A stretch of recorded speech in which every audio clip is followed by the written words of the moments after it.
Vale. Pues bueno, muy buenos días a todos los asistentes. Damos la bienvenida a la mesa número 2, Asuntos Fundamentales de la Sociedad Internacional Actual y próxima de las primeras mesas estudiantiles de análisis y prospectiva de las relaciones internacionales. Durante esta segunda parte del evento, contamos con la presencia de un excelente estudiante de la carrera de Relaciones Internacionales y dos colegas egresados y en proceso de titulación de la carrera por parte de la Facultad de Ciencias Políticas y Sociales de la UNAM. La primera ponencia está a cargo de nuestro compañero Ernesto Arturo Vallejo Toledo, quien es estudiante de Relaciones Internacionales de la UNAM y miembro fundador de la Sociedad de Debate UNAM FCA. Es participante en torneos sancionados por la Asociación Mexicana de Debate y diversos modelos de Naciones Unidas. Es egresado con mención honorífica de la Preparatoria del Tecnológico de Monterrey, fue ponente en el primer Congreso Interuniversitario Internacionalistas y sus áreas de interés son el marxismo, América Latina y las relaciones internacionales pre-westfalianas. Antes de pasar a su ponencia, El corazón de Asia, entre el águila bicéfala y el dragón, le recordamos al ponente y a todos los demás que cuentan con 20 minutos para exponer su tema. Asimismo, le recordamos al público mandar sus preguntas al chat de Zoom. Posterior a este preámbulo, me permito darle la palabra a nuestro compañero Arturo Vallejo. Arturo, por favor, tienes el uso de la palabra. Muchas gracias. Voy a empezar compartiendo.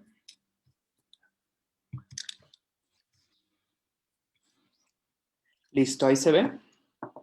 Perfecto. Perfecto. Bueno, buenos días, bienvenidos. Gracias a todas y a todos por estar aquí. El día de hoy les voy a presentar el corazón de Asia entre el águila bicéfala y el dragón, o en otras palabras, la geopolítica de Asia Central frente a Rusia y a China.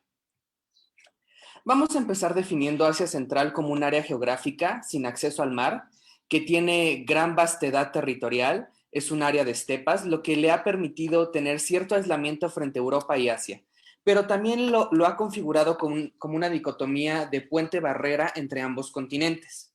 Antes de la colonización rusa, estaba poblada por nómadas, canatos y emiratos. Otra de sus características definitorias es que es la presencia constante de la China y la Rusia imperial en sus fronteras que penetran justamente desde esta época. Actualmente tiene una composición étnica sumamente diversa, con unas fronteras inadecuadas que se les ha llamado fronteras de rompecabezas, que fueron diseñadas durante la época soviética por Moscú para evitar que alguna de estas repúblicas socialistas tuviera el poder de desafiar al poder central. También vamos a definir Asia Central en su dimensión geopolítica como un área con una gran vastedad de recursos naturales, energéticos y minerales. También es importante recordar que los dos mayores imperios terrestres contiguos de la humanidad, el mongol y el soviético, surgen justamente en esta zona, lo cual nos habla ya de su importancia geopolítica. También recordaré rapidísimamente la teoría del Harlan o el área pivote de John Mackinder, que nos habla justamente de cómo quien controlara esta parte de Asia Central podría controlar la isla del mundo. A pesar de que evidentemente esta teoría tiene sus fallas y es sumamente eurocéntrica, sí nos habla de cómo las potencias europeas ya tenían la visión de que esta área tenía un gran valor geopolítico. Actualmente es un área de interés para Estados Unidos, China y Rusia, pero son las últimas dos las que tienen mayores posibilidades de penetrar, tanto por la cercanía geográfica como por su posibilidad de desplegar un poder terrestre. Ahora, vamos a conceptualizar lo que ha sido la construcción histórica de Rusia, sobre todo en relación con Asia Central. La idea de Rusia como nación surge con una vocación expansiva y defensiva, puesto que Moscú, la capital, está en la planicie del norte de Europa, que es un área sumamente vulnerable ante las invasiones extranjeras. Tan es así esta vulnerabilidad que en distintos momentos de la historia mundial, Napoleón, el Ejército Blanco y la Wehrmacht marchan a través de esta llanura nordeuropea y amenazan a Moscú. Por lo tanto, es comprensible esta vulnerabilidad histórica que tiene el pueblo ruso, que ha llevado a que tengan esta vocación expansiva en aras de alcanzar un anillo defensivo natural que les permita asegurar la seguridad del corazón de su reino. Por lo tanto, podemos ver aquí el anillo defensivo, que es los Urales, el Ártico, pasando por el Báltico, bajamos por los Cárpatos, el Mar Negro, el Cáucaso y el Mar Caspio. Este anillo defensivo es lo que le ha permitido a Moscú estar relativamente seguro. También lo que justamente hace que en la época imperial, en la época zarista, Rusia busque controlar las estepas centroasiáticas, tanto por el comercio como para evitar las incursiones nómadas. Y finalmente aquí me permito recordar el sueño que tenía Pedro el Grande de alcanzar el Índico y tener un puerto de agua caliente, lo cual también nos habla de cómo Rusia buscaba esta expansión hacia Asia Central. Ahora pasemos a conceptualizar la construcción histórica de China, que es bastante similar a la rusa, en el sentido de que los Han, que es la etnia mayoritaria de los chinos, surgen también en una llanura que es la llanura del norte de China, entre el río Amarillo y el río Yangtze, que es un área sumamente fértil, rica en recursos naturales, pero también es de difícil defensa, por lo que se vieron acosados tanto por tribus nómadas del norte como por otros grupos étnicos de la misma China. Por lo tanto, esto igual los llevó a expandirse, a buscar alcanzar unas barreras naturales que podemos observar en Manchuria, en Mongolia Interior, en Xinjiang y en la planicie tibetana. Aquí me permito llamar su atención tanto a Xinjiang como al Tíbet, porque son regiones que no son étnicamente Han, que forman parte de la actual República Popular China y que son justamente de gran importancia estratégica, aunque primero fueron colonizadas para tener cierta defensa, esta profundidad, este anillo defensivo del que les contaba. Actualmente el Tíbet sirve para controlar el agua de la península de Indochina y Xinjiang sirve para proyectarse hacia Central y sus recursos. Entonces aquí China ya no solamente las está buscando por una cuestión defensiva, sino también por una cuestión geoestratégica muy vigente. Ahora me gustaría llamar su atención sobre las ideas de excepcionalidad nacional que están vigentes tanto en el pueblo ruso como en el pueblo chino y que explican en gran medida las construcciones nacionales y sobre todo su política tanto interior como exterior, es decir, cómo se relacionan con otros países, otros estados. Para empezar, Rusia surge con esta idea imperial, que es lo que permite mantener este orgullo y una cohesión nacional en un territorio sumamente amplio, tan vasto, tan diverso. Es esta idea imperial lo que les permite tener como esa identidad compartida.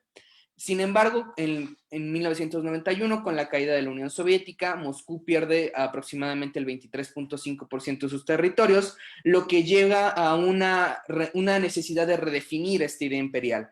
Entonces, justamente es Vladimir Putin el que promulga la Ruskaya Idea, que es esta idea de la grandeza de Rusia como potencia. En sí misma esta es la justificación. Entonces, lo que Putin dice es que la grandeza de Rusia como potencia va a ser en sí misma la justificación nacional, lo que va a poder permitir esta cohesión. Y esto es sumamente importante porque entonces el que Rusia tenga esta idea de autopercibida de una potencia le permite tener una cohesión nacional y es por lo tanto una cuestión de seguridad nacional, no solo de orgullo.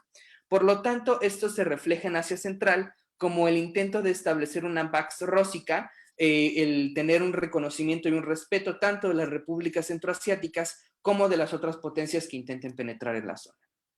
Ahora, las ideas de excepcionalidad china empiezan con el sinocentrismo, el mismo concepto del reino central o el reino del medio, alrededor de los cuales se articulaban estos reinos vasallos, y se conceptualiza en la Tianxia, que es este sistema tributario que la China dinástica estableció con los reinos cercanos. Los emisarios de estos reinos reconocían la autoridad del Hijo de Cielo, es decir, el emperador chino, a cambio de poder comerciar en la corte.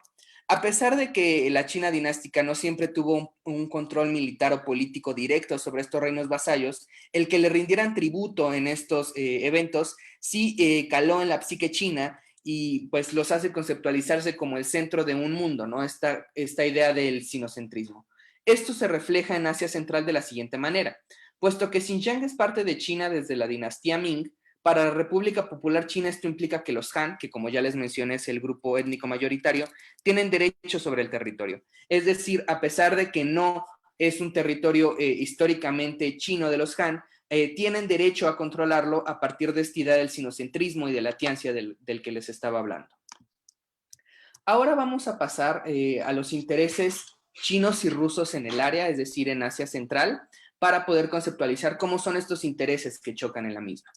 Para empezar, Rusia lo que busca es ejercer su influencia cultural y política en el exespacio soviético, tanto como les comentaba, para poder satisfacer las ideas imperialistas y expansionistas de la idea de Rusia, que recordemos no solo una cuestión de orgullo, sino de seguridad nacional, como también para poder acceder a los recursos minerales y energéticos de Asia Central, que son sumamente vastos. También finalmente busca restablecer este anillo defensivo que habíamos visto en el mapa y evitar la penetración de la OTAN y la democracia liberal en esta área que es muy cercana a, pues a su territorio. Por su parte, China lo que busca es romper el monopolio energético ruso, no tanto para saltarse a Moscú, sino simplemente porque en su visión comercial es mucho más sencillo, mucho más fácil comerciar directamente con las repúblicas centroasiáticas que triangular con Moscú. También busca consolidar Asia Central como un puente comercial entre Europa y Asia, de esto les hablaré un poquito más adelante, y contar con un mercado y un proveedor de recursos afín. Este es un punto en común que tiene con Rusia, que busca evitar la penetración política e ideológica occidental. Y un punto muy importante es que busca influir en los países de Asia Central para evitar el separatismo uigur, que es una etnia musulmana que está siendo pues actualmente discriminada tanto en la parte este de Kazajistán como en Xinjiang. Y finalmente, como derivado del punto anterior, busca mantener la integridad territorial de la República Popular, justamente evitando que se separen Xinjiang, que es la parte uigur, y el Tíbet, que inmediatamente se separaría de perder Xinjiang. Ahora vamos a pasar a conceptualizar estos procesos de integración regional. Hay dos en Asia Central, uno es chino y uno es ruso, y nos ejemplifican lo que les acabo de comentar sobre los intereses chinos y rusos en la región. El primero es la nueva ruta de la seda, es de parte de China. Es un proyecto que tiene reglas flexibles, que se basa en negociaciones bilaterales y que no tiene un cuerpo doctrinario universal. Es decir, que cualquier país que desee unirse a esta nueva ruta de la seda deberá negociar con Pekín bilateralmente. No hay un tratado universal que englobe a todos los países y por lo tanto tampoco está limitada a un espacio geográfico. Esta es importante para China porque representa una apropiación de la globalización, es decir, una globalización bajo los términos chinos y la articulación de un comercio mundial con Pekín en su centro. Sin embargo, como podemos ver, el cinturón de esta iniciativa pasa justamente por Asia Central y por eso es tan importante esta área para China, porque justamente es lo que le permitiría unir China con Europa a través de esta área que es Asia Central. Por su parte, el proyecto de integración regional ruso se llama la Unión Económica Euroasiática. Tiene una dimensión económica después de la parálisis de la Comunidad de Estados Independientes que le mostró a Moscú que las repúblicas centroasiáticas no estaban dispuestas a volver a subordinarse políticamente. Por lo tanto, ante esto tuvo que enfatizar la dimensión económica, dejar de lado un poco la dimensión política y de seguridad, y pues justamente lo que esta unión económica surge primero como una especie de política paternalista, una búsqueda de una protección rusa a su área de influencia exclusiva, buscaba evitar que otras potencias entraran en Asia Central. Sin embargo, también tuvo en algún momento una esperanza de acoplarse con la Unión Europea y consolidar esta idea de la Gran Europa desde Lisboa hasta de Vladivostok. A partir de la crisis de Ucrania de 2014, pues esta idea se vuelve inviable y se voltea a ver a Asia. Sin embargo, ante el dinamismo de la iniciativa de One Belt, One Road, que es el nombre en inglés de la nueva ruta de la seda, Rusia intenta configurar esta idea de la Gran Eurasia de Shanghái y de San Petersburgo. Esto nos habla de que esta Unión Económica Euroasiática, que al principio era proteccionista, está intentando evolucionar y seguir siendo pertinente ante el dinamismo económico que sí presenta la nueva ruta de la seda y que no es capaz la Unión Económica Euroasiática actualmente. Justamente, a pesar de que podemos ver que estos dos proyectos de integración regional tienen intereses contrapuestos, es decir, que parecería que China y Rusia chocan frontalmente en esta área que es Asia Central, lo que podemos ver es que se ha dado un matrimonio de conveniencia en las relaciones sino-rusas. Hay una cooperación en áreas estratégicas, como en el Mar de la China Meridional, o la crisis de Ucrania, a pesar de la venta de material militar de alta tecnología de parte de Moscú a Pekín. Esto ha sido posible gracias a un pragmatismo de Xi Jinping y Vladimir Putin, que han buscado hacer una virtud del mal, es decir, a pesar de que no son tan ideológicamente afines, Rusia como China sí han buscado llevar este matrimonio de conveniencia para la persecución de sus intereses y la consolidación de sus esferas de influencia, sobre todo frente al occidente. Y sobre todo en Asia Central, a pesar de que sus proyectos son opuestos, hay un entendimiento tácito sobre la imposibilidad de excluirse mutuamente en Asia Central. Es decir, ni Pekín puede estar ahí sin la, ¿cómo decir?, la aceptación de Moscú, ni Moscú puede mantener esta área como una zona de influencia exclusiva, como le gustaría. Entonces, esto ha llevado a que ambas potencias hayan secundado los proyectos de integración regional del otro, justamente para buscar evitar una escalada de tensiones. Aquí es muy importante la Organización de Cooperación de Shanghái, que ha servido como un foro para ventilar estos desacuerdos, una especie de válvula de escape sobre estas tensiones y que ha permitido que hasta este momento, a pesar de que ha habido desacuerdos sobre la zona, se haya evitado una escalada de tensiones a pesar de que los intereses son claramente divergentes. Voy a pasar rápidamente a conceptualizar lo que ha sido la relación de las repúblicas centroasiáticas con el exterior desde su independencia. Empecemos con Uzbekistán, que es el país más poblado de Asia Central. Es también lo que Brzezinski categorizó como el alma de Asia Central por su población. Ha alternado una cooperación con el occidente y con Rusia, es decir, ha logrado balancear a las potencias exteriores y aspira a un liderazgo regional. Sin embargo, en la cuestión de la energía se ha aliado con China en este oleoducto que rompe justamente el monopolio energético ruso, como les había comentado, y que va de Turkmenistán a China. La otra república centroasiática es Kazajistán, que tiene una economía próspera y pujante, es la más grande de las repúblicas centroasiáticas. Brzezinski la categorizó como el escudo de Asia Central. Rivaliza con Uzbekistán por el liderazgo regional, pero verdaderamente solo unidos es que han logrado ser relevantes en la escena internacional. En la cuestión rusa es cordial, a pesar de no estar de acuerdo ideológicamente con la mayoría de los propuestos. Sin embargo, no puede permitirse expulsar a Moscú del área y por lo tanto mantiene relaciones cordiales. En sus relaciones con China la ha apoyado en la cuestión del separatismo uigur, a pesar de tener gran parte de uigures en su territorio. Pues no se da el lujo de enemistarse con Moscú, ha extraditado sospechosos de ser militantes o extremistas y sobre todo también ha reprimido a los uigures en su territorio porque teme que el separatismo de Xinjiang se pase a Kazajistán y ponga en riesgo su integridad territorial. Las otras tres repúblicas centroasiáticas son primero Turkmenistán, que justamente es la que tiene relaciones más caóticas con Rusia. Desde el principio intenta alejarse y es la que consiente el oleoducto en 2013 que rompe el monopolio energético ruso de la región. Y es interesante destacar que en 2013 Xi Jinping firma un acuerdo por el cual las reservas energéticas de Turkmenistán pasan a ser prácticamente monopolio chino. Entonces aquí ya vemos cómo Xi Jinping sí está desplazando a Rusia, pero lo hace de una manera vedada, de una manera cordial para evitar una escalada de tensiones. Tayikistán es la república más cercana a Rusia, puesto que es inestable política y socialmente. Moscú es el garante de su seguridad, del orden, y por lo tanto su dependencia es tan acusada que no ha podido balancear a las potencias en la zona. Finalmente, en Kirguistán es el régimen más democrático, pero por las características de la zona, que no es democrática, hay una gran inestabilidad. Aquí se cruzan intereses de Estados Unidos, China y Rusia, y se ha dado una división interesante de división del trabajo, que es justamente la que vamos a ver en las conclusiones, que es la que impera en Asia Central, en la que Pekín domina la economía y Moscú domina la política. Ahora sí, pasemos a las conclusiones, que se dividen en tres ejes. Para empezar, las relaciones sino-rusas han pasado de ser una extensión de sus vínculos con el occidente a una alianza estratégica. Esto le ha permitido a Moscú retomar cierta relevancia que se había desgastado en su confrontación constante con el occidente, y también les ha permitido a ambas potencias consolidar sus zonas de influencia. Es decir, han llegado a este matrimonio de conveniencia del que hablábamos, a partir de la crisis de Ucrania del 2014.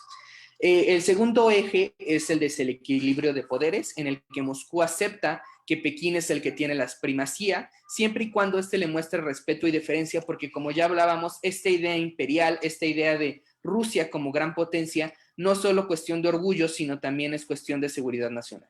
Pekín entiende muy bien esto y por lo tanto en las negociaciones e incluso al desplazarlo en ciertas áreas de Asia Central se ha cuidado mucho de respetar esta idea imperial, esta idea de Rusia como gran potencia. Esto ha sido posible gracias a que Putin y Xi han alimentado la relación pragmáticamente, han buscado hacer una virtud del mal, y han llegado a este matrimonio de conveniencia. El tercer eje es Asia Central, esta zona en el que los intereses chocan más frontalmente y por lo tanto que puede llegar a ser una manzana de la discordia. Desde 2009 China entra con fuerza en la región, lo cual sí ocasiona tensiones, puesto que Rusia la veía como esta zona de su influencia exclusiva. Se han cancelado acuerdos de venta de material militar. Moscú ha hecho ejercicios bélicos en la zona, justamente por lo mismo. Sin embargo, a pesar de estos desacuerdos, ambas partes han evitado muy pragmáticamente la escalada, han respetado los intereses ajenos y justamente como lo había comentado, entienden la parte ideológica del contrario y se cuidan mucho de respetarla para evitar que esta parte sea como la manzana de la discordia dentro de sus relaciones, que por el momento son bastante cordiales. Ahora, para concluir ya y finalizar, ¿qué es Asia Central en el 2021? Asia Central se ha consolidado como un condominio exclusivo sino-ruso, han logrado expulsar mayoritariamente la influencia occidental de las ideas de la democracia liberal, y tienen la capacidad de terminar de cimentar la alianza o de ser la manzana de la discordia. Esto depende justamente de cómo se desarrollen tanto la iniciativa de One Belt, One Road como de la Unión Económica Eurasiática. Por el momento hemos visto que son divergentes, que tienen intereses opuestos y que la Unión Económica Eurasiática intenta adaptarse al dinamismo de la nueva ruta de la seda. Cómo logren ambas potencias hacer que estos dos proyectos sean convergentes va a determinar en gran medida si Asia Central es la pieza que termina de cimentar la alianza o justamente es la manzana de la discordia en este matrimonio de conveniencia. También es muy importante señalar que, como ya les había mencionado, se ha dado una división de labores en el área. Rusia se ha encargado de la política y de la seguridad, lo que le ha permitido mantener esta idea de Rusia como gran potencia, de Rusia como el hegemón, y China ha aportado el dinamismo económico que justamente permite explotar de una manera más eficiente los recursos energéticos en el área. Y pues esto sería todo de mi parte. Puse las referencias principales simplemente para que no tuvieran letra muy chiquita, pero todas las referencias están en el artículo. Y sería todo de mi parte.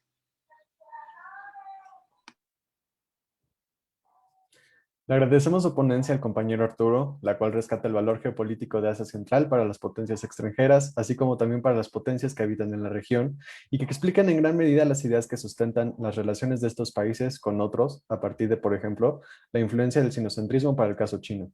Es interesante notar el impulso que presenta el aspecto comercial para los proyectos de integración regional en las perspectivas y relaciones sino-rusas, para la consolidación de sus esferas de influencia frente a Occidente, además de los intereses políticos basados en los intereses nacionales de cada nación. Agradecemos asimismo a la asesora de nuestro ponente, Virginia Leticia Valdivia Caballero, por su generosidad y tiempo para apoyar a nuestro compañero en esta enriquecedora presentación. Nuestro siguiente ponente nos presentará los nuevos retos globales ante la proyección geopolítica de la República Popular China, un acercamiento a la iniciativa One Belt, One Road. Antes de pasar al tema, me permito leer una breve semblanza de nuestro invitado. Jorge Eduardo Silva Calderón es licenciado en Relaciones Internacionales por la Universidad Nacional Autónoma de México, con experiencia en el campo de la investigación dentro del Sistema Nacional de Investigadores del Consejo Nacional de Ciencia y Tecnología. Cuenta con una participación activa en los eventos de modelos de Naciones Unidas y dentro del Seminario Interuniversitario de Ciencias Sociales con temas de política internacional, geopolítica y la política exterior de China. Actualmente colabora como analista para el Centro Mexicano de Relaciones Internacionales. Antes de pasar a su ponencia, le recordamos que cuenta con 20 minutos de tiempo para exponer su tema. Asimismo, le recordamos a todo el público que podrá enviar sus preguntas al chat de Zoom y que podrá inscribirse al evento para recibir una constancia de asistencia que se encuentra en formato de formulario de Google dentro del mismo chat. Compañero Jorge Eduardo, tiene usted la palabra. Muchísimas gracias, muy buenas tardes a todas y todos. Voy a proceder a compartir la pantalla con la presentación.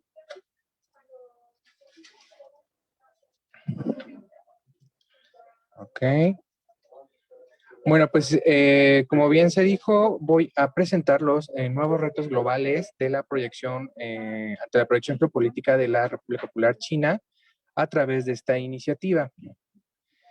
Podemos ver a continuación el contenido de esta presentación, el cual va a ser presentar algunos rasgos fundamentales de la sociedad internacional, presentar igual brevemente un poco la iniciativa de One Belt One Road y finalmente ahondar en tres principales dinámicas y fenómenos que se están impulsando a través de esta iniciativa, como es el poder marítimo a través de la nueva ruta de la seda del siglo XXI, el poder agudo a través de la ruta de la seda digital y la expansión a mordiscos o nibbling expansion a través de la ruta de la seda latinoamericana. Pues bien, iniciamos con la sociedad internacional del siglo XXI. La sociedad internacional del siglo XXI se encuentra en un estado de globalidad en que las interacciones mutuas conllevan costos y beneficios recíprocos. Por lo tanto, no hay ningún país ni grupo que pueda vivir al margen de los demás. Es decir, que las distintas formas económicas, culturales y políticas no dejan de entremezclarse. En este sentido, vamos a ver que tenemos una condición de mercados internacionalizados, tenemos una condición de cadenas productivas fragmentadas y entonces los espacios que van a conectar a estas economías, a estos centros productivos con los mercados, cada vez van a tener más importancia. Para ello hay un área que se llama la geografía logística, que justamente vuelve a resurgir desde la época de las grandes guerras, que se usaban para los suministros, para poder mantener los frentes de batalla. Ahora se van a resignificar en asegurar el suministro de las grandes economías globalizadas y van a desafiar las lógicas políticas y espaciales de la territorialidad geopolítica. Es decir, va a requerir un enfoque necesariamente colectivo y va a empezar a construir espacios supranacionales. Estos espacios se van a conformar de nodos logísticos, es decir, estos centros intermodales y que además van a dar valor añadido al comercio internacional y las rutas que son estos enlaces geográficos que van a conectar a estos nodos. Y pues bien, la iniciativa de One Belt One Road se presenta en marzo de 2016 por Xi Jinping. Hoy cuenta con más de 98 países miembros. La iniciativa One Belt One Road se va a dividir principalmente en su parte marítima, que es la nueva ruta de la seda del siglo XXI, y su parte terrestre, que es el cinturón económico de la ruta de la seda.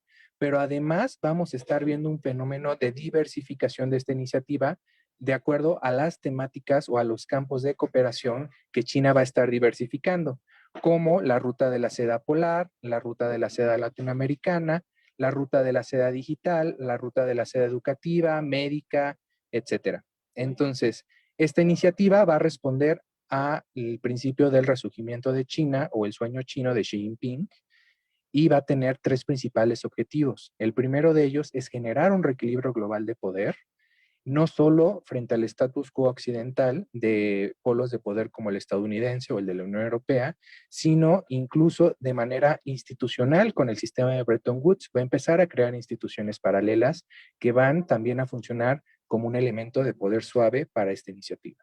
Va a buscar configurar un sistema logístico vital a través de la adquisición, de la concesión de administraciones portuarias, de la construcción de infraestructuras, de buscar compromisos y condiciones adecuadas para sus empresas estatales a través de todos los préstamos y las inversiones que está haciendo a nivel global. Y finalmente, generar un modelo pragmático de negociación. Esto lo vamos a ver con foros regionales como el Grupo 6+1 en Europa Oriental, o el grupo de trabajo con América Latina, en donde no solamente va a ser una cooperación, como ya había mencionado el ponente anterior, bilateral, una cooperación fuera de la gobernanza internacional de Naciones Unidas o de otros grupos más formales, sino que va a ser sin condiciones. Es decir, China va a decir, no te voy a poner una cláusula democrática, no te voy a poner una cláusula de transparencia, si tú quieres inversión o un préstamo, un crédito, te lo voy a dar. Y bueno, esta iniciativa se va a dar a raíz de ciertos principios de cooperación, como es el respeto mutuo a la soberanía, un acuerdo mutuo de no agresión, de no intervención en asuntos internos, de igualdad y beneficio mutuo y coexistencia pacífica.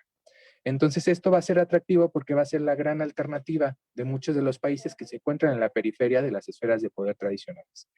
La materialización de este proyecto va a conllevar a una reducción del 12% en los tiempos de comercio para todas las empresas estatales chinas, aumento de su flujo en un 9% y se prevé que la inversión para 2027 en esta ruta pues alcance el 1.3 billones de dólares.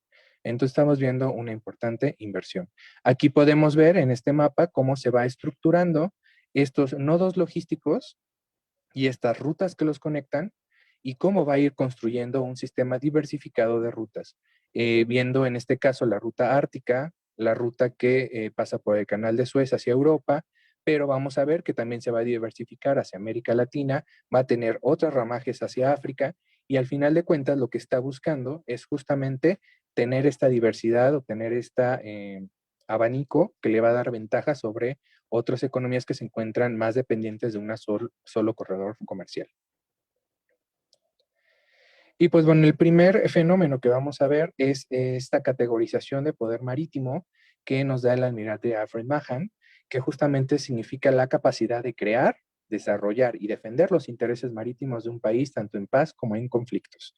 Entonces vamos a ver que este poder marítimo se va a conformar de 3 elementos que ya están siendo estructurados por la iniciativa marítima de la nueva ruta de la seda del siglo XXI. El primero de ellos es un interés marítimo, es decir, la motivación que impulsa a este país a proyectarse hacia el mar, que en este caso es vincular las fuentes de materias primas secundarias y primarias a su centro productivo y finalmente este centro productivo igualmente vincularlo con los mercados. El poderío naval, vemos que hay un aumento de más del 55% del presupuesto de 2015 a 2021 y que se prevé que tenga una paridad con Estados Unidos para 2030. Finalmente, los bastiones, que justamente cuando Mahan hace este concepto de poder marítimo se refería a las colonias, que son la base para poder seguir proyectándose más allá de su territorio. En este caso, la adaptación que se hizo en este análisis, pues es justamente las administraciones portuarias en estos nodos logísticos, lo que le permite hacer eso, porque el esquema que está teniendo China y que se ejemplifica con la región europea es que, por ejemplo, aquí vemos los principales puertos de la Unión Europea, vemos que la mayoría de los puertos en el Mediterráneo, a excepción de Yoya Tauro, pues están controlados accionariamente por una empresa estatal china. ¿Qué significa que estén controlados accionariamente? Que por medio de una concesión a largo plazo, estas empresas estatales adquieren derechos como el control exclusivo de las decisiones comerciales, la cuestión de poder dar tarifas y cargos, de poder contratar a terceros y otras cuestiones primordiales para el desarrollo portuario, en este caso de las administraciones europeas, y que al final va a haber un detrimento en muchas de estas poblaciones porque en estas administraciones se caracteriza porque China monopoliza el desarrollo portuario a través de las filiales de sus empresas, exporta el modelo laboral que vulnera los derechos laborales de las personas y pues al final es una afectación a lo local. El siguiente es la ruta de la seda digital. En este sentido, es una variante de la ruta que está conformando un nuevo tipo de poder, un poder agudo, el sharp power. El sharp power es la capacidad que tiene un Estado para poder manipular las percepciones de las audiencias en el extranjero a favor de sus intereses o a favor de mejorar su propia imagen. La ruta de la seda digital tiene como principios el respeto a la soberanía de Internet, la salvaguarda conjunta de la ciberseguridad y la promoción conjunta de la gobernanza de Internet. Esta se presenta en la Segunda Conferencia Mundial de Internet de 2018 y se estructura con el proyecto Escudo Dorado al interior, que es todo el control y seguimiento de la población, y al exterior con el Gran Firewall chino, que aísla su población del contenido extranjero, y el Gran Cañón, que sirve como una herramienta activa para poder tirar páginas de disidencia o sitios en el extranjero que manchen la proyección que Xi Jinping quiere dar de todo el proyecto de gobierno chino. Aquí podemos ver la definición, la capacidad de moldear percepciones, sentimientos y opiniones del público en el extranjero. Y como bien también nos dice Christopher Walker y Jessica Litwin, que son los que desarrollan este concepto de poder agudo, que no es una ofensiva de encanto ni es un esfuerzo por compartir ideas alternativas. No se trata de atracción, como sería el poder blando, sino que se trata de manipulación y distracción. Es decir, controlar la narrativa en el extranjero de los hechos que suceden o la imagen que China busca proyectar. Uno de estos ejemplos también puede ser los centros Confucio que se encuentran en muchos países de América Latina, que crean justamente los estudios, los análisis y presentan las situaciones con un sesgo a favor de los intereses de China.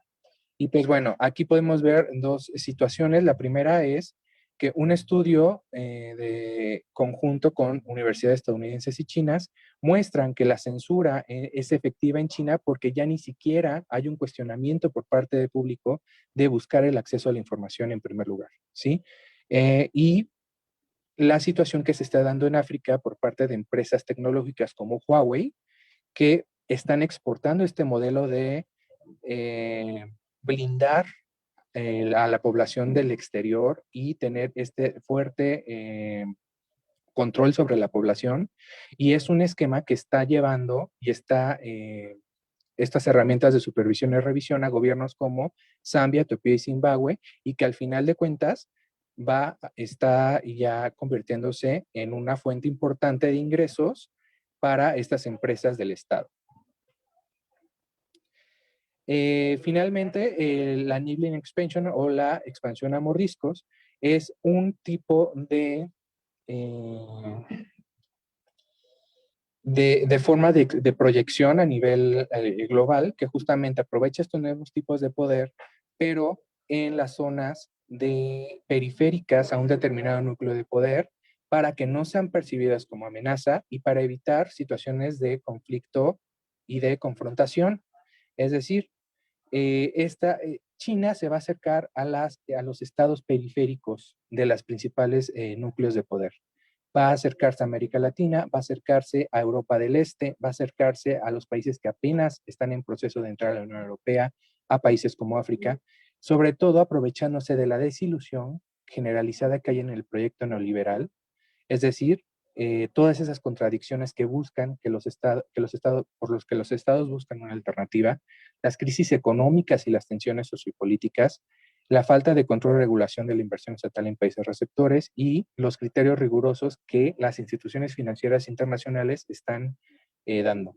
Entonces, que por ello, pues es la imagen que mencionaba como alternativa al status quo occidental.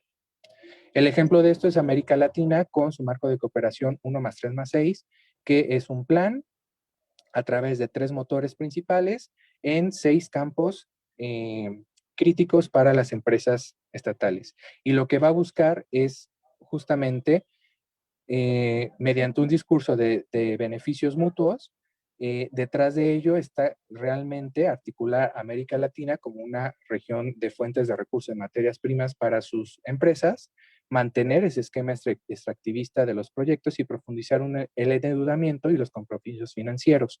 Un claro ejemplo de esto es también con la pandemia del COVID, la diplomacia sanitaria, en la cual ofrecen créditos para hacer frente a la pandemia, ofrecen programas que al final de cuentas da una imagen benévola de China, pero está endeudando y está haciendo que la dependencia de estos países sea mucho más grande.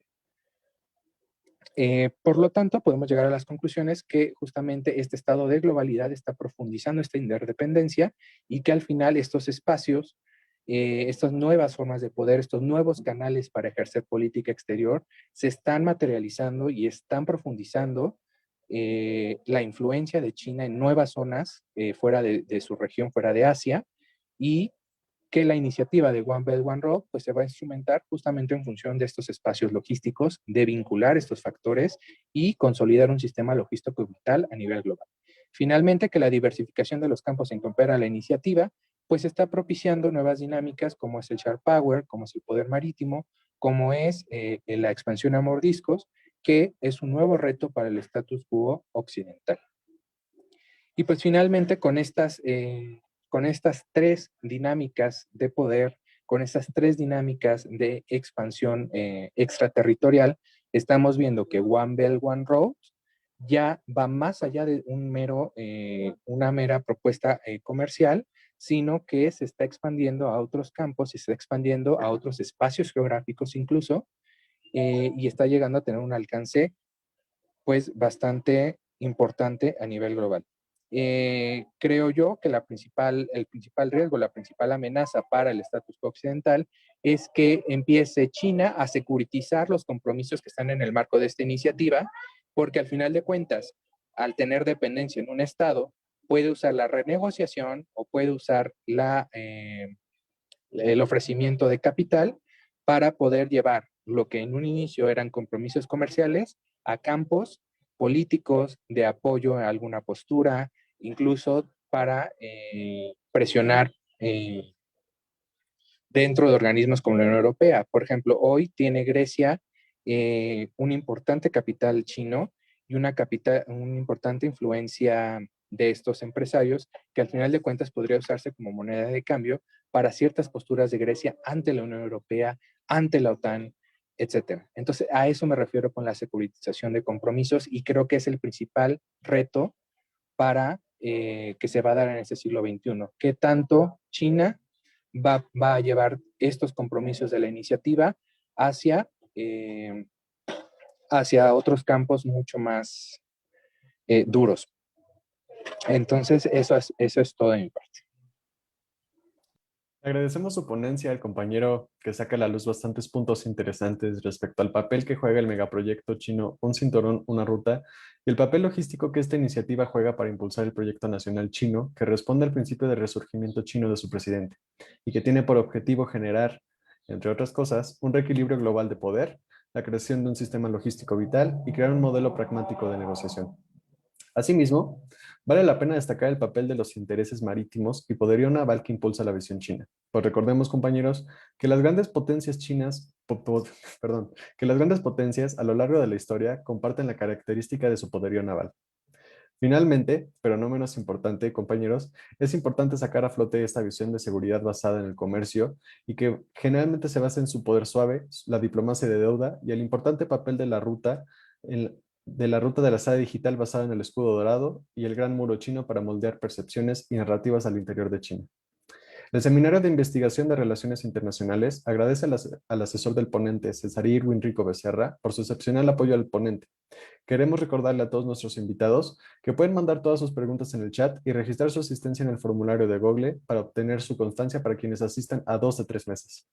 Por último, pero no menos importante, tenemos el honor de contar con nuestra compañera Brenda Jazmín Jara Martínez, quien nos hablará del desplazamiento ambiental, especialización de la violencia y colapso climático antropogénico en Nigeria. Antes de pasar a su brillante ponencia, haremos lectura de una breve semblanza de la invitada. Brenda Jazmín Jara Martínez es egresada de la carrera de Relaciones Internacionales en la Facultad de Ciencias Políticas y Sociales de la UNAM. Comprometida con proyectos en justicia climática y cuidado del medio ambiente, actualmente se encuentra en proceso de titulación por tesis sobre desplazamiento ambiental. Sus temas de interés son feminismo, cambio climático, geopolítica, migración, África y América Latina. Antes de pasar a su ponencia, le recordamos que cuenta con 20 minutos de tiempo para exponer su tema. Asimismo, le recordamos a todo el público que podrá enviar sus preguntas al chat de Zoom, así como registrar su asistencia en el formulario de Google para recibir una constancia de participación. Compañera Brenda, tiene usted la palabra. Gracias. Voy a compartir pantalla.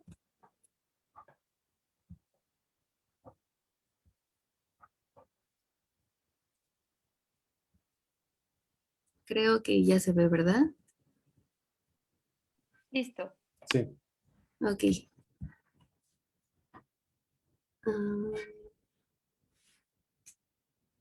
Listo.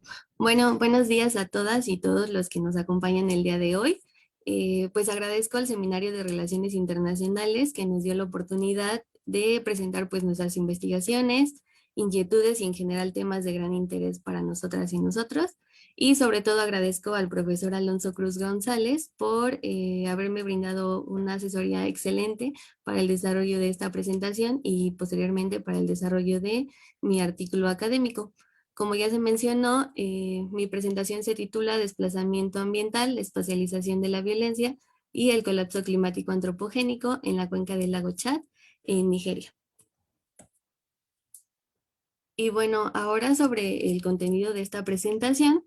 En primera instancia hablaré sobre el marco conceptual del cual me he apoyado para el análisis del caso de estudio que presento.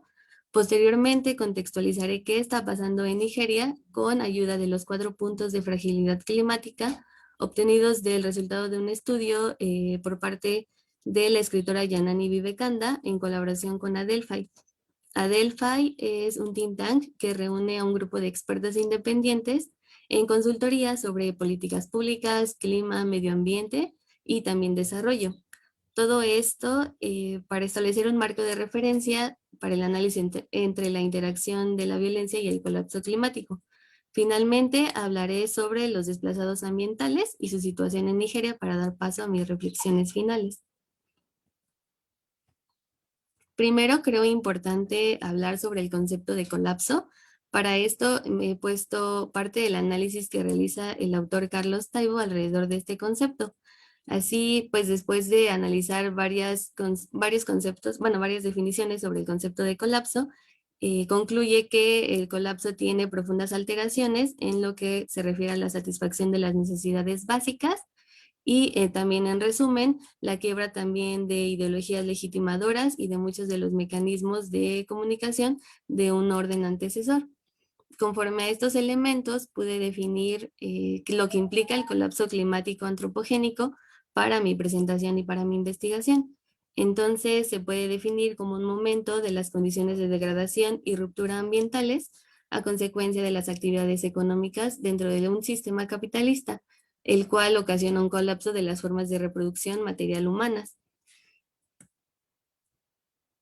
Por otro lado, el concepto de violencia también lo he tomado del autor Galtung.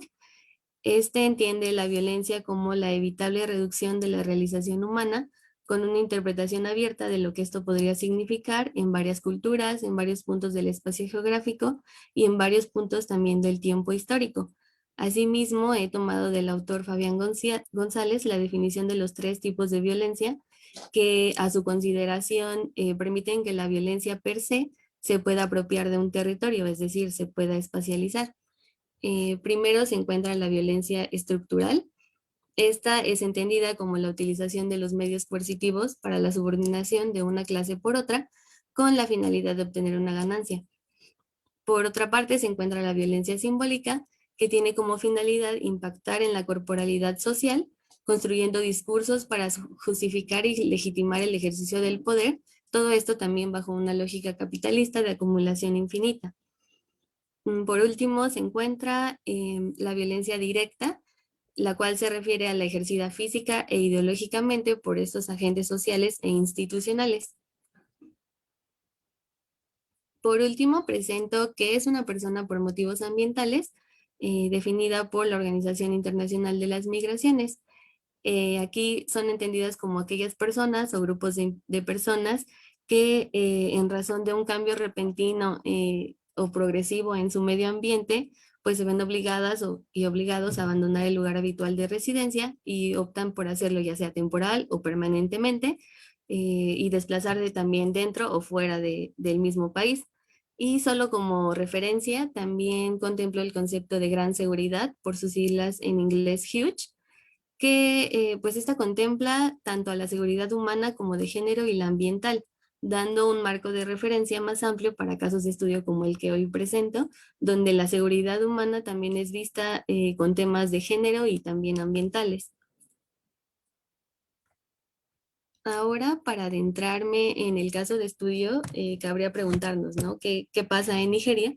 En este caso, este es un estado que pertenece a los países que conforman la cuenca del lago Chad, entre estos Chad, Níger y Camerún. Y en la última década, pues este territorio ha sido azotado por un constante estado de violencia, perpetuado, claro, por el Estado y también por sus formas de dominación, pero también por pues grupos armados, en este caso un grupo denominado terrorista llamado Boko Haram. Todo esto aunado a un cambio climático que se acerca cada día más a un colapso. Como consecuencia, la interrelación de estos conflictos, ya antes mencionados, han provocado un desplazamiento masivo de miles de personas hacia otros lugares dentro y fuera de Nigeria. Por esto se vuelve de vital importancia identificar estos casos de desplazamiento para pues, entender qué está pasando, ¿no? en este espacio geográfico. Aquí presento un pequeño mapa para ubicar geográficamente y en general, ¿no? Donde se encuentra el lago y la zona de conflicto que analizo. Y es la zona específica dentro de Nigeria y también la zona de la cuenca de este lago. Ahora voy a hablar un poco sobre los 4 puntos de fragilidad climática que a mi parecer contextualizan perfectamente mi caso de estudio. Em, Sí, como primer punto de fragilidad se encuentra el debilitamiento de los medios de vida. Es este mismo el cual se produce dentro de 2 puntos cruciales dentro de la historia de Nigeria. En primera instancia se encuentra una etapa colonial y posteriormente una formación del Estado. Por parte de la etapa colonial es importante mencionar que la Conferencia de Berlín reconoció los derechos británicos sobre el actual territorio de Nigeria en 1884. Y es a partir de este hecho que el imperio comienza la formación de protectorados, principalmente en la zona sur. Y posteriormente, para 1906, se conforman los nuevos protectorados, pero ahora en la zona norte, tomando al reino de Borno y al califato de Sokoto, unos de los más importantes dentro de la región norte, como parte de estos mismos protectorados.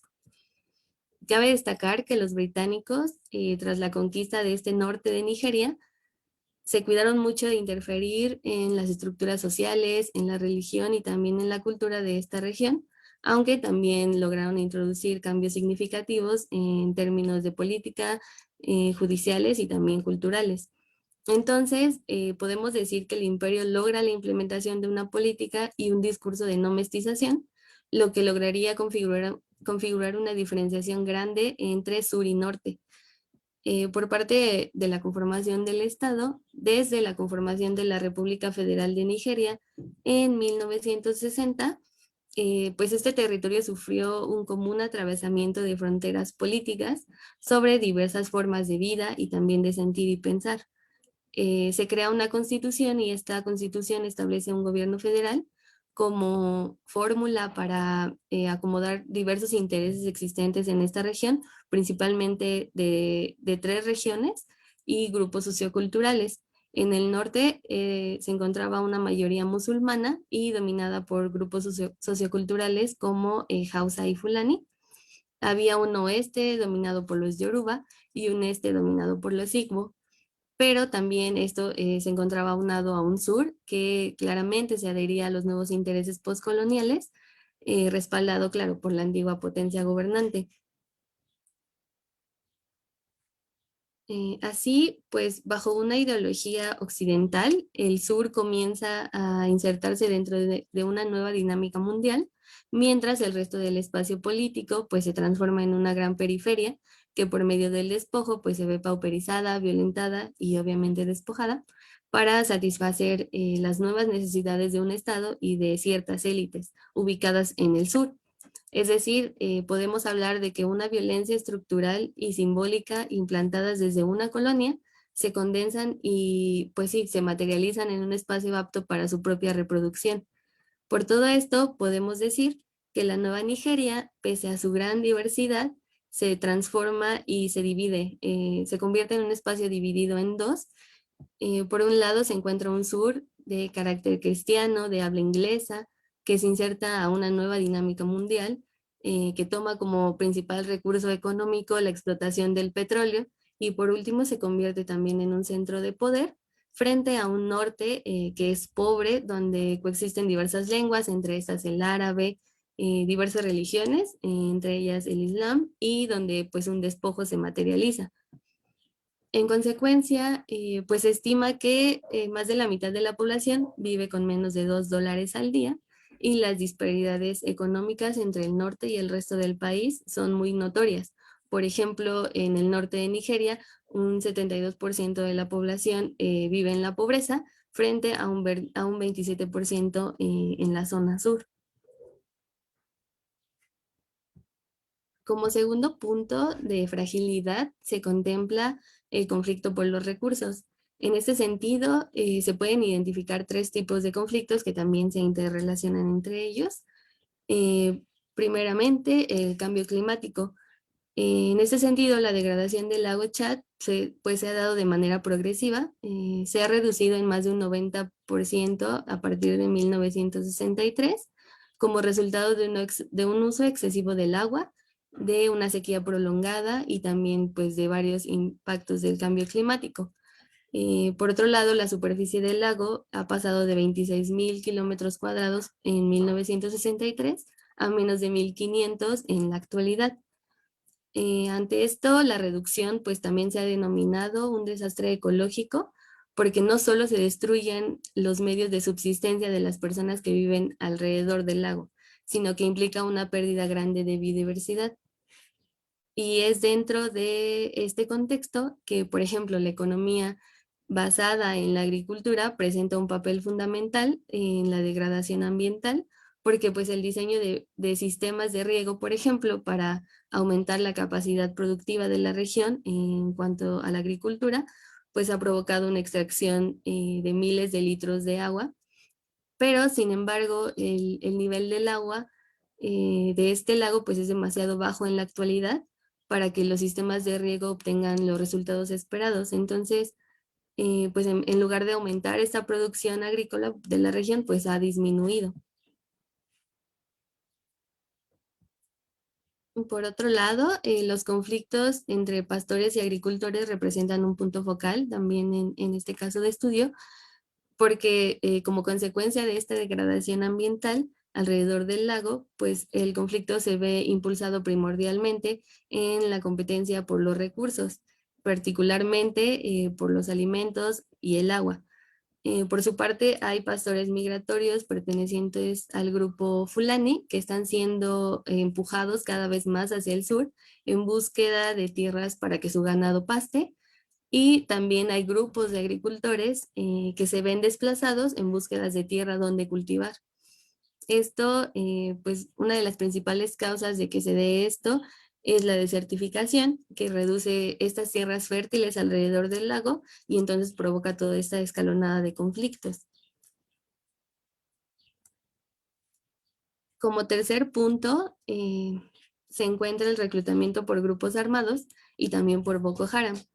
Primeramente, existe un reclutamiento por parte del ejército propio de Nigeria. Asimismo, esto como consecuencia de la formación de fuerzas civiles que también han reclutado tanto hombres y niños para incluirlos en esta lucha por el terrorismo o contra el terrorismo de Boko Haram. Y esto se da también de forma voluntaria y forzada. Pero también existen otro tipo de reclutamientos que devienen desde Boko Haram, de igual forma voluntaria y forzada, pues este grupo se ha logrado establecer en territorios vulnerables como la cuenca del lago. Ha establecido sus puntos, sus centros de control y también sus espacios de reclutamiento.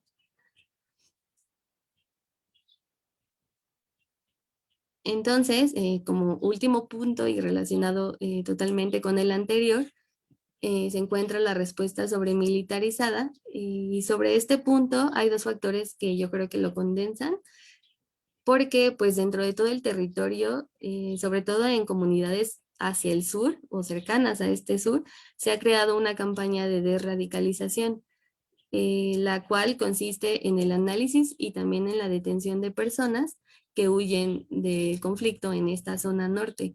Las analizan porque las consideran peligrosas y fuertemente vinculadas a este grupo terrorista. Entonces, cabe destacar que la desradicalización como proyecto de Estado ve las intenciones o la existencia de Boko Haram como una desviación religiosa, por lo que es urgente desde el gobierno encaminar a estas personas que llegan o que se desplazan desde este norte a, pues hacia los valores que acaben con el peligro dentro del país. Y relacionado a esto, pues se encuentran las detenciones arbitrarias, tanto para personas adultas como para niños y niñas, que son una forma segura desde el gobierno de poner en marcha esta campaña de desradicalización. En consecuencia, pues toda persona que hable árabe o sea musulmana, pues se convierte en un objeto a desradicalizar. Entonces, pues si hablas, bueno, si eres musulmán, eres el enemigo. Después de todo esto, ¿qué pasa con todas estas personas que se ven atravesadas por la interrelación de estos fenómenos y de estos conflictos? Aquí muestro un mapa realizado por ACNUR, donde efectivamente se muestra que la zona más peligrosa es la parte que conforma la cuenca del lago, convirtiéndola en un espacio donde la violencia se puede reproducir y se apropia también del mismo, provocando una expulsión forzada pues de aquellas personas que se ven atravesadas por el mismo conflicto. Entonces, factores como la reducción del lago contribuyen también a la existencia de estos grupos como Boko Haram, quienes aprovechan la escasez de recursos para utilizarlas como un factor de poder. En cuanto a esto, además de implantar sus centros de control y sus campos de reclutamiento, una de las estrategias pues frecuentemente utilizadas por estos grupos es tomar control efectivo de las vías que conducen hacia los recursos naturales, en este caso pues hacia el lago. Entre tanto, pues las y los pobladores que sufren de inseguridad alimentaria y la falta de acceso al agua y también a la tierra, es decir, de esta gran seguridad que mencionaba en el apartado conceptual, pues se vuelven más vulnerables y por esta razón pues son más fácilmente captados por las organizaciones armadas que operan en este territorio, pero también por las acciones gubernamentales en la lucha contra el terrorismo. Además, la constante, pues, constante violencia e inseguridad en las zonas de pastoreo y de pesca tradicionales que se encontraban alrededor de este lago, pues han obligado a muchas personas a huir. Entonces hablamos de personas que se desplazan de forma forzada y no voluntaria, como pues se maneja, ¿no? En un discurso internacional, es decir, de grupos de personas que huyen de sus hogares porque estos espacios de vida pues colapsan y los expulsan. Por esto, puedo concluir que es de urgencia atender y prestar atención al cambio climático antropogénico que avanza cada día más hacia un colapso planetario, que ha provocado desplazamientos masivos y el cual se conjunta con la vulnerabilidad de las poblaciones. Por ello, pues a medida que en un espacio se produce y se espacializa la violencia, pues provoca una serie de decadencias que aportan a que el colapso climático se materialice en un territorio. Entonces, ya que existe una constante interrelación, esto provoca que las condiciones humanas de vida sean imposibles y extremadamente violentas, aunado a un deterioro y depredación ambientales que han logrado modificar todo el entorno, dando como resultado pues una expulsión masiva de personas. Y sería todo. Gracias. Le agradecemos su ponencia a la compañera Brenda, que toca fibras sensibles respecto al cambio climático y la cual nos presenta una ponencia bastante interesante respecto al caso nigeriano, un país azotado por la violencia perpetuada por el Estado y el terrorismo que ha provocado una interrelación con el desplazamiento masivo de miles de personas dentro y fuera de Nigeria. Vale la pena destacar los puntos de fragilidad que destaca nuestra invitada respecto a la desigualdad que existe entre el sur y el norte de Nigeria, la degradación ambiental de la región que ha sido provocada por la agricultura para aumentar la capacidad productiva y que está dando pie a cada vez más y mayores conflictos por los recursos. El segundo punto, que podamos pasar a la lucha por la apropiación de los recursos naturales entre distintos grupos y el papel de los grupos disidentes catalogados como terroristas, como el caso de Boko Haram, y que ha derivado en una respuesta sobremilitarizada que ha dado pie a una visión de racismo respecto a la población musulmana en la región. Finalmente, compañeros, vale la pena mencionar nuevamente el papel que juega la seguridad humana para proteger a la población más vulnerable que está siendo víctima del deterioro y depredación ambiental en la región. Asimismo, queremos agradecer al asesor de la ponente, Alonso González Cruz, por su capaz y coherente apoyo a la ponente. Colegas, Antes de pasar al tercer apartado, que es el de preguntas y respuestas, en el marco de esta segunda mesa de análisis, le recordamos al público la posibilidad de mandar aún sus preguntas para ser tomadas en consideración y ser respondidas por nuestros invitados. Asimismo, les recordamos que el registro de asistencias para las mesas aún sigue vigente. En este marco, me permito pasar a la primera pregunta, que es para el ponente Arturo. La primera pregunta viene de nuestro público y dice así: ¿qué papel juegan los intereses comerciales y militares de Estados Unidos, así como las alianzas de este con Japón y Corea del Sur, para dificultar la consolidación del proyecto de integración chino y ruso? Gracias. Pues justamente Estados Unidos entra en la región a partir de los atentados de 9/11 en Nueva York, es cuando se inserta en la zona. Respecto al papel que este juega, yo diría que ha ayudado a que China y Rusia se unan, tengan una postura en común, puesto que a ninguno de los dos les interesa que Estados Unidos esté permanentemente en la zona. De hecho, a través de la cooperación de la Organización de Shanghái, han logrado que varias bases militares de Estados Unidos se retiren del territorio. Entonces, realmente considero que el papel de Estados Unidos ha sido que su fallo a lograrse a insertar en la zona ha hecho que China y Rusia tengan como cierto enemigo en común para que los ha acercado mutuamente. Muchas gracias, compañero. La siguiente pregunta es para Brenda. ¿Cómo se podría mejorar la situación de Nigeria considerando su pasado histórico y los actuales desplazamientos que están teniendo lugar? Gracias por la pregunta.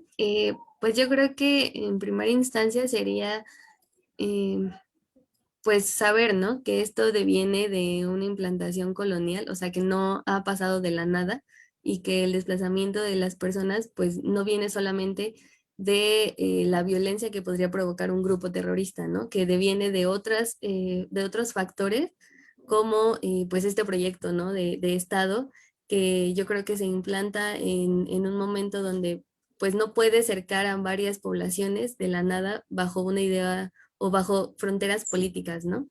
Yo creo que deviene de esta gran diversidad que tenía Nigeria, donde pues se implanta una ideología propia de forma violenta, simbólica.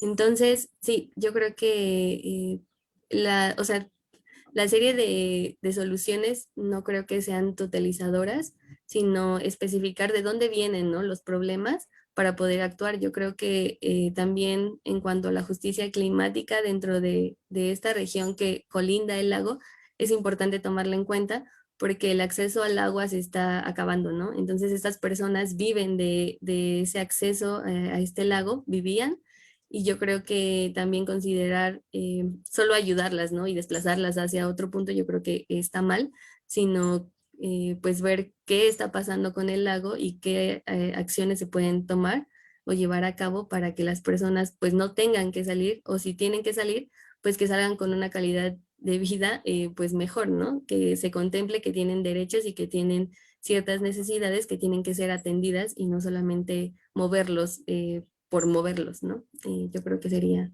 importante recalcar eso. Agradecemos mucho su respuesta, compañera. La siguiente pregunta es para Jorge y dice así: ¿cuál o cuáles son los retos que enfrenta Occidente tras las estrategias mencionadas? ¿Cómo pueden entrar en los compromisos económicos comerciales los países en desarrollo?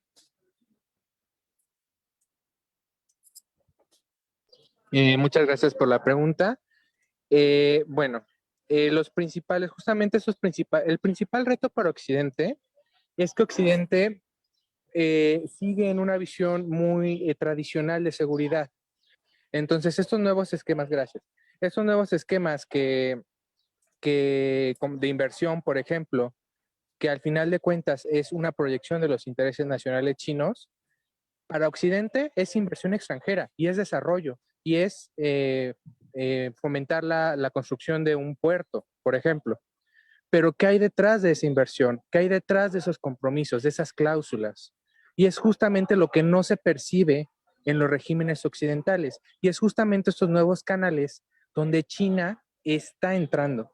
En el caso de la ruta de la seda digital, Sí, en Occidente, en las democracias, hay una amplia libertad, hay una amplia libertad en Internet, hay un amplio margen para todo esto, pero China está aprovechándolo para, por ejemplo, con este cañón chino, para limitar disidencias, para manipular percepciones, para fomentar una imagen tal vez distorsionada de su sistema político.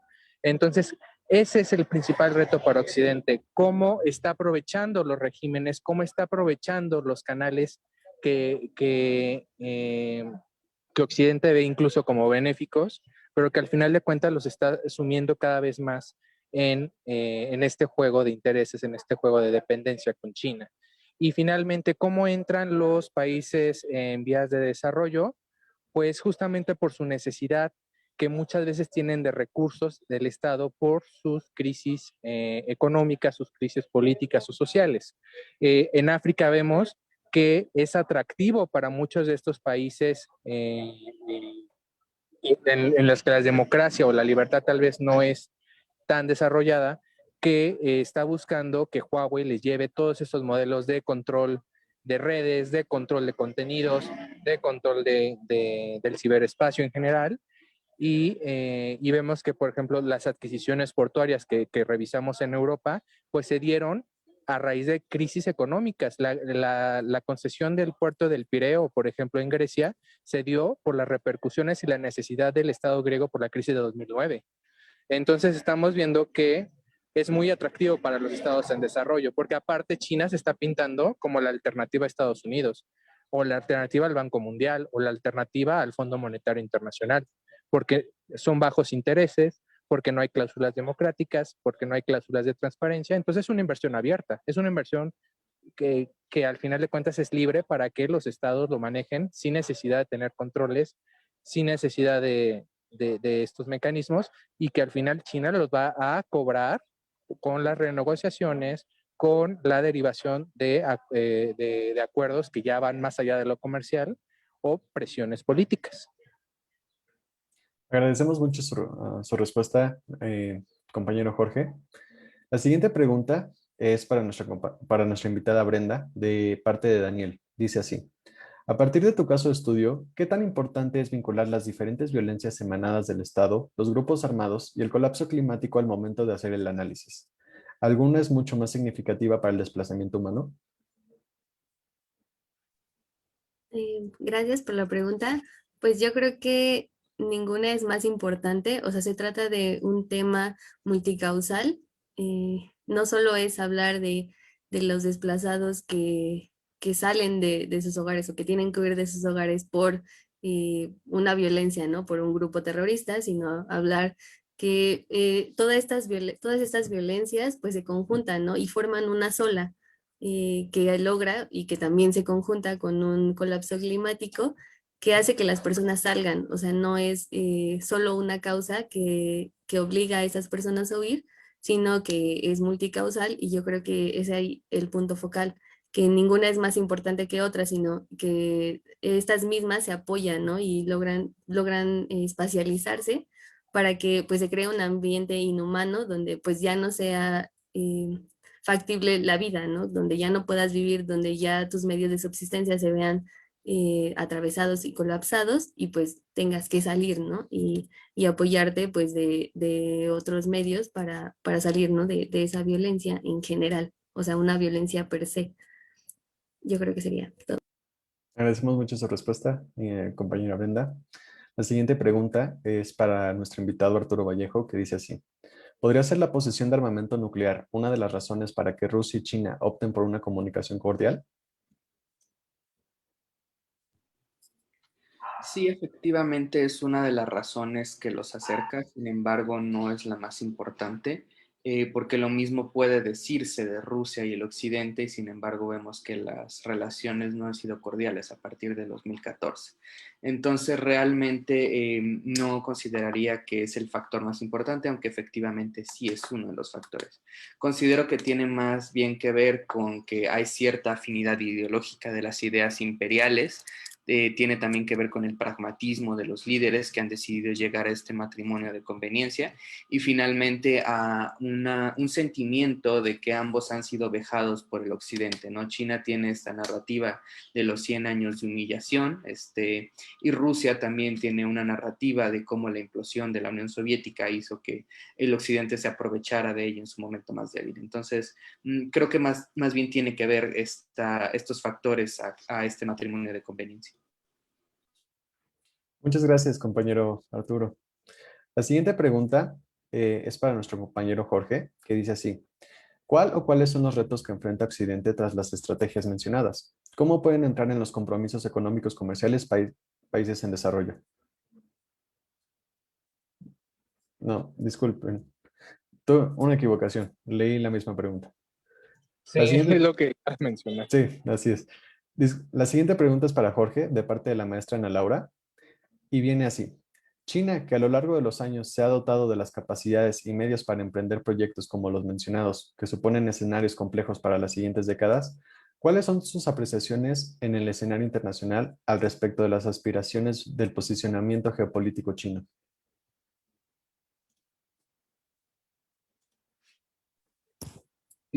Pues bueno, es que justamente este posicionamiento geopolítico tiene mucho en cuenta este concepto que se está rescatando de la geografía logística, porque está resignificando los espacios en función de toda esta articulación de centros productivos y de economías que cada vez están más fragmentadas y más interdependientes entre sí.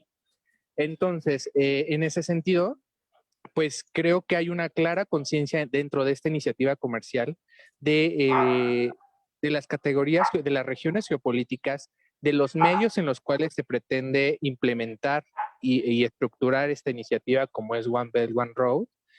Y al final de cuentas, como bien lo digo, o sea, simplemente es necesario tener en cuenta que ya se está concibiendo esta lógica y que se están construyendo estas nuevas formas de poder. Muchas gracias, compañero.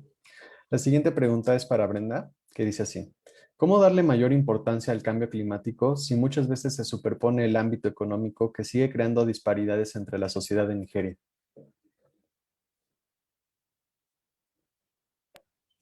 Pues yo creo que en este sentido es establecer que el lago se está acabando y que es un medio de también de subsistencia y también un medio de eh, pues de biodiversidad, ¿no? Está habiendo una pérdida de biodiversidad grande y pues yo creo que aquí recae la importancia, ¿no? O sea, a pesar de que sí hay una economía que impulsa esta extracción o esta depredación ambiental, pues yo creo que también las acciones por parte de pequeñas comunidades que viven alrededor de este lago es importante, ¿no? Hay varios proyectos donde pues se mira hacia una sustentabilidad alrededor del lago, dejar de extraer tanta agua, porque pues en realidad las personas que radicaban alrededor pues de este lago no representaban un punto grande de extracción de agua, ¿no? Es hasta que se implanta una nueva lógica económica de extracción que empieza a deteriorarse el lago. Y yo creo que es importante, ¿no? Hablar de este punto que la economía que se implanta desde un gobierno, pues no siempre es factible, ¿no? Pese a que se hable de un gran avance en los centros de poder o a nivel internacional, en foros multilaterales, por ejemplo, pues hay una degradación al interior, ¿no? Que está haciendo que esto sea una de las principales causas de que haya un movimiento de desplazados en muchas partes también de África, ¿no? Entonces yo creo que ya hasta aquí cierro mi comentario. Muchas gracias, compañera. La siguiente pregunta proviene del público y es para Brenda y Jorge. ¿Las conexiones establecidas por China con la nueva ruta de la seda en África pueden beneficiar o perjudicar más los efectos ecológicos y económicos en la región que ha dejado el paso de las empresas europeas y estadounidenses?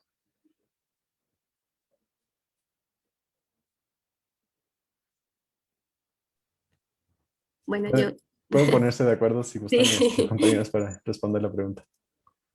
si quiere, Sí, primero adelante. Arturo. Ah, ok. Ah, Jorge. Pues yo creo que esta idea de inversión es un punto muy importante porque no creo que se logre, ¿no? Ayudar al medio ambiente por medio de una inversión económica. Yo creo que hay muchos ejemplos alrededor del mundo donde, por ejemplo, no puedo hablar del caso de Estados Unidos, el caso de Rusia y el caso de China, donde Estados Unidos, por medio de pues, sus bases militares, también representa una depredación ambiental. Rusia, por medio de sus acuerdos de armamento, pues también representa una depredación ambiental. Y yo creo que China, por sus acuerdos económicos, también representa, ¿no? Es una explotación de recursos naturales importante que a final de cuentas no benefician mucho a las poblaciones. Es lo que hay varios casos de estudio, ¿no? En diversas partes de África donde no se están beneficiando las comunidades o en general todo el país, ¿no? Sino lo que se beneficia es una empresa extranjera, una empresa multinacional que solo llega a extraer y pues cuando termina de extraer se va, ¿no? Entonces sí. Compañero Jorge, adelante. Sí, bueno, concuerdo totalmente. Al final de cuentas, sigue habiendo una lógica capitalista, sigue habiendo una lógica de industrialización. Y entonces lo que tiene el proyecto chino en África es generar esta infraestructura, estos nodos logísticos, estas rutas, con este modelo extractivista que bien mencionaba la compañera. O sea, al final de cuentas, tiene motivaciones con base en sus centros productivos y lo que es África, lo que es América Latina, es vista como una fuente de recursos para estos centros productivos. O sea, China te puede vender sus principios de cooperación, de desarrollo mutuo, de beneficio mutuo, etcétera, que al final es un discurso de atracción, pero que tiene debajo los mismos intereses que tiene cualquier industria, cualquier economía actual capitalista, que es la extracción para poder alimentar sus centros productivos y posteriormente conectarlos con mercados. Entonces, lo que se está viendo en África es eso, está exportando todo su modelo, su sistema político, está exportando e implementando inversiones e infraestructuras, pero con este modelo extractivista y que al final no es una alternativa ni para África ni para América Latina respecto a Europa o Estados Unidos. Sí en el discurso, no en la práctica. Sería como en general el esquema de China con esta inversión. Muchas gracias, compañero Jorge. La siguiente pregunta proviene del público y es para nuestra invitada Brenda. Dice así, ¿cuáles serían tus propuestas para contener esta problemática en nuestros países? Pues hay una acción regional, porque todo esto a veces gira en torno a reconocer jurídicamente la figura de desplazado climático o desplazado ambiental.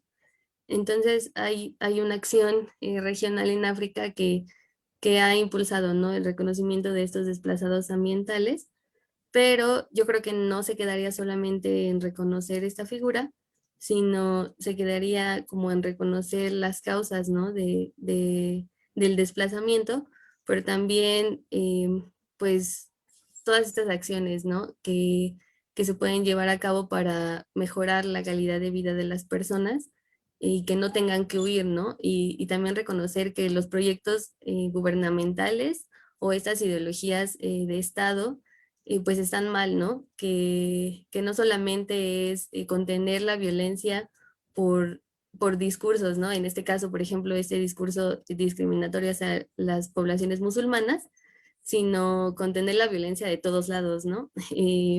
Que hace que pues las personas tengan que dejar sus hogares porque tengan miedo a ser secuestrados o por un grupo o por el mismo gobierno, ¿no? Que te está discriminando.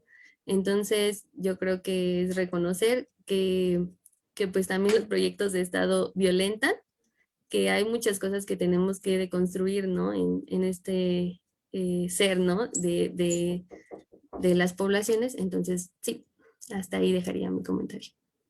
Muchas gracias, compañera. La siguiente pregunta proviene de uno de los asesores, Alonso Cruz, que dice así para nuestra compañera Brenda. ¿Cuál es tu opinión sobre el uso de la categoría de migrante en vez de persona refugiada en la producción académica y mediática en torno al refugio y la movilidad? Yo creo que igual con mi comentario anterior, eh, el hablar de desplazados implica algo multicausal, ¿no? Y muchas veces en el discurso, al hablar de un migrante es por motivos económicos, ¿no? Y hasta ahí se deja. O sea, no se reconoce que hay motivos sociales, políticos, ¿no? Ideológicos también, y ahora pues medioambientales que están haciendo que las personas se desplacen. Entonces, hablo de estos desplazados forzados también, porque pues sí, o sea, no es tu elección, ¿no? El salir de tu hogar mañana, sino que hay una serie de causantes que te están obligando a salir en algún punto pues de tu vida, ¿no? Entonces, sí. Muchas gracias, compañera Brenda. La siguiente pregunta proviene de nuestra compañera Lilia y es para también nuestra invitada Brenda. Eh, Su pregunta es sobre la razón para escoger a Nigeria entre todos los territorios que el día de hoy sufren las consecuencias del cambio climático antropogénico. Creo que se refería a cuál es la razón. Pues esto que presento hoy, pretendo que sea mi proyecto de tesis. Entonces, yo quería eh, hablar sobre las violencias, porque para mí es muy importante, ¿no? Establecer que la violencia no solo es física, sino que también deviene de un proyecto capitalista, de un proyecto de Estado y también que te violenta de forma simbólica, ¿no? Mediante discursos que te dicen que eres pobre porque sí, ¿no? Entonces, yo quería hacer un análisis sobre un caso, ¿no? Donde la violencia pues se especialice y en este caso yo creo que en Nigeria pues lo tomé, ¿no? O sea, quería sí encontrar como este punto de relación entre las violencias, pero también quería hablar sobre el colapso climático, que yo creo que es muy importante, entonces por eso me refiero geográficamente al lago, porque pues hay personas que habitan alrededor de este lago, no solo es un problema solo de Nigeria, también es un problema transfronterizo, ¿no? Involucra a todos los estados alrededor de este lago. Entonces yo creo que ahí deviene mi interés, el sí, relacionar las violencias y el cambio climático y establecer que estas son causantes, ¿no? Del desplazamiento de miles de personas, que yo creo que hay muchos ejemplos alrededor del mundo, pero sí, yo creo que ese fue mi impulso. Muchas gracias. Por último, tenemos una pregunta para el compañero Jorge que dice, ¿por qué estudiar este tema desde la geopolítica tradicional y no de la crítica?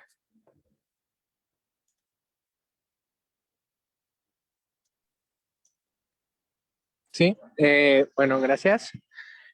Pues justamente considero que hay categorías y hay conceptualizaciones de los autores de la geografía clásica que justamente encajan muy bien con la lógica que está dándole China a esta iniciativa.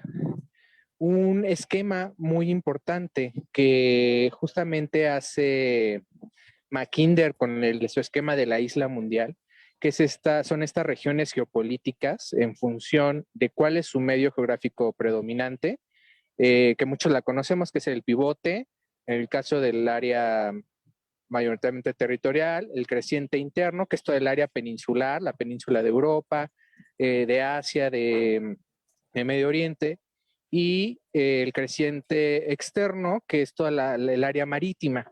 Y que al final cada una de estas áreas geográficas, estas áreas geopolíticas, dotan de factores que específicamente están estructurando la iniciativa de One Belt, One Road. La operatividad, por ejemplo, en el caso de la marítima, porque al final de cuentas es uno de los medios donde se pueden mover mayores volúmenes de mercancías y a costos pues, más convenientes que otros tipos de transporte. El área peninsular como zona de transición entre el área terrestre y el área marítima, donde justamente están ubicados los centros productivos de India, de China, de Europa.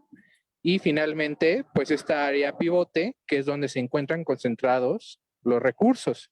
Y que aquí la adaptación, obviamente, tendría que ser incluir a África y América Latina como fuente de recursos secundarios. Entonces, yo creo que es importante seguir rescatando estas categorías, obviamente haciendo ciertas adaptaciones, haciendo ciertas modificaciones con base en estas nuevas dinámicas, pero que es por ello que lo analizo desde la geografía clásica, porque creo que todas siguen muy vigentes y sirven muchísimo para entender esta dinámica. Muchas gracias, compañero. La siguiente pregunta proviene del público y es para nuestro invitado Arturo, que dice, ¿cómo hacer que la parte logística sea más inclusiva y menos costosa para las pymes en el corazón asiático?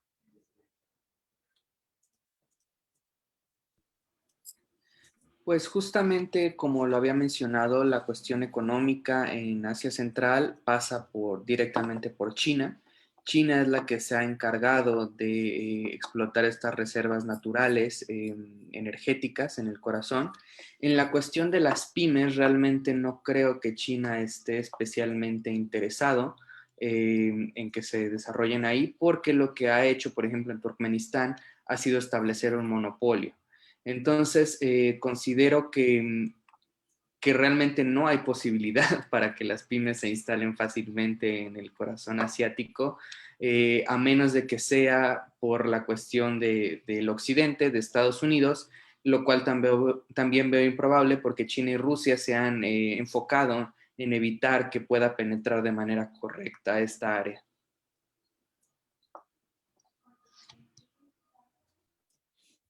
Muchas gracias, compañero. Finalmente, tenemos una última pregunta que es para Jorge y dice, ¿consideras que el obor representa una amenaza a la hegemonía mundial contemporánea? Gracias. Bueno, con hegemonía mundial, si nos referimos tal vez a la hegemonía estadounidense, sí está enfrentando espacios de influencia estadounidense, como es el caso de estos grupos alternos de América Latina o estos flujos de inversiones. Si nos referimos a la gobernanza global, en el sentido occidental, ¿no?